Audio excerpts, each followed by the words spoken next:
Alright, welcome back to another Art of War 3 replay. I'm your host, JEONG SINAH, and today we're going to be doing a clan 2v2 battle. I'm going to be the green Confederate player, and my ally, Tapenyaki, is going to be the blue Confederate player. So let's go ahead and get into it. We're going to be facing off against two resistance players from the USSR 123 ug.RF clan. Now, I've faced off against these two particular resistance players multiple times before, so some expected strategies that we'll be looking for is mass dragonflies. So we can see some early game aggression happening from both the red and yellow players, both red and yellow trying very hard to collect those early game containers. And we can now see that red and yellow are going to move their coyotes onto the base for Tapenyaki. So let's see if Tapenyaki can defend this assault. So we can see that Tapenyaki's got a level 1 X facility and is starting to produce some hammer tanks. Tapenyaki's also dropping down a couple defensive structures as well. And Tapenyaki says that this attack's pretty harmless. Let's see how it pans out. Look at that Cerberus though, absolutely just shredding these coyotes. Tapenyaki has a class 5 Cerberus, and we can see that it is doing some ridiculous damage against these coyotes. And looks like Tapenyaki is going to repel that rush, no problem. Meanwhile, on my end, I've teched up to HQ3. I'm going to go for a ground build. My ground build of choice is going to be hammers mixed with infantry. Tapenyaki is getting a nice scout onto the red player. We can see red is already HQ3, and they're going for double avia factories. So just as I suspected, they're going for mass dragonflies. Tapenyaki is now moving his hammer tank onto the yellow player. Let's see what yellow's going for. Surprise, surprise, also mass dragonflies. And we see double assault vehicle factory build as well. So no surprises here. We know what to expect, but we know how to counter it.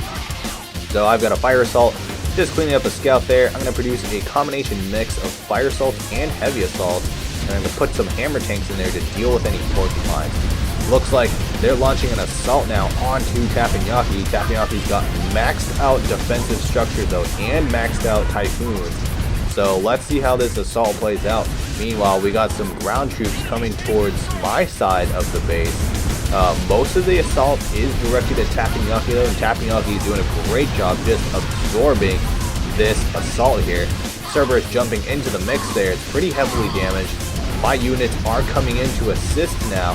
Cerberus has gone down but has bought enough time for me to move in, and we can see that this assault has been cleaned up very easily. So just going to retreat now, going to move my infantry and hammer tanks onto the plateau. We want some map control now. And we can see that a little bit of scouting there from the resistance side. I'm going to send a hammer tank over to yellow. Let's see what yellow's up to. Yellow is producing grenadiers, porcupines, and dragonflies as suspected. Looks like there's a seraphim from Tapenyaki dishing out some good damage against those dragonflies and denying the advances of the red player onto Tapenyaki's base. Tapenyaki is now launching his vertex to score some hits onto the red player. Sniper tower is going to go down for the red player, and Tapenyaki is going to score some more hits onto the ground army for red. Red's army is just getting decimated by these vertex being microed very nicely by Tapenyaki. And we see an AA tower is under fire there from Tapenyaki. It is going to get cleaned up, and these infantry are just continuing to get shredded. This red player is no match for Tapenyaki at all. This army is just getting decimated as time goes by, and the vertex continue to dish out damage. So at this point, red is only down to a handful of dragonflies. That is just not going to cut it. We can see I'm already HQ4 as well, just producing some torrents for fulfilling a contract. You can see red is low power at this point. Some of those defensive structures are losing power. Anti-air towers are getting cleaned up. Red is desperately trying to produce anti-air to counter these vertex. Construction yard is going to go down, and we can see that these dragonflies are just getting massacred by these vertex. No problem at all for Tapenyaki.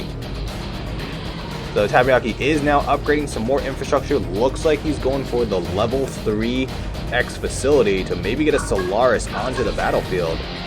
So now we see yellow making their final push onto my base here. Let's see how it plays out.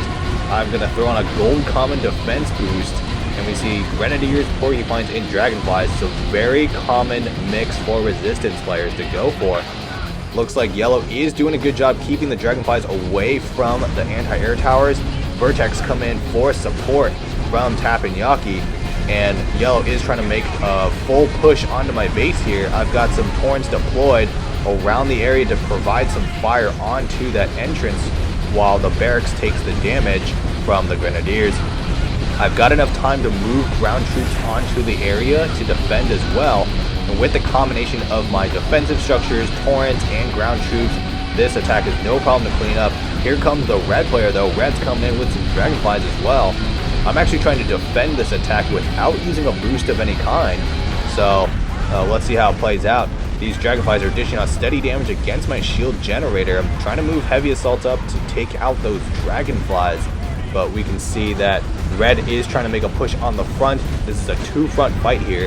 Tapenyaki is trying to support with those Vertex, and he's doing a good job with the Vertex. I'm going to throw on a red attack boost just to boost the power of my units here. And it looks like that red attack boost is going to give me that extra boost I need to finish off yellow's forces. Red is still continuing to try and pour in reinforcements to attack my base here. In the meantime, I'm taking care of yellow's forces. Here comes Tapenyaki coming in with some heavy support. And with the combination of Tapenyaki's reinforcements and my base, this is going to be no problem at all to deal with. And we can see that these last few units are getting cleaned up very nicely by our forces. And at this point, yellow realizes it's pretty much good game and is going to self-destruct their own base.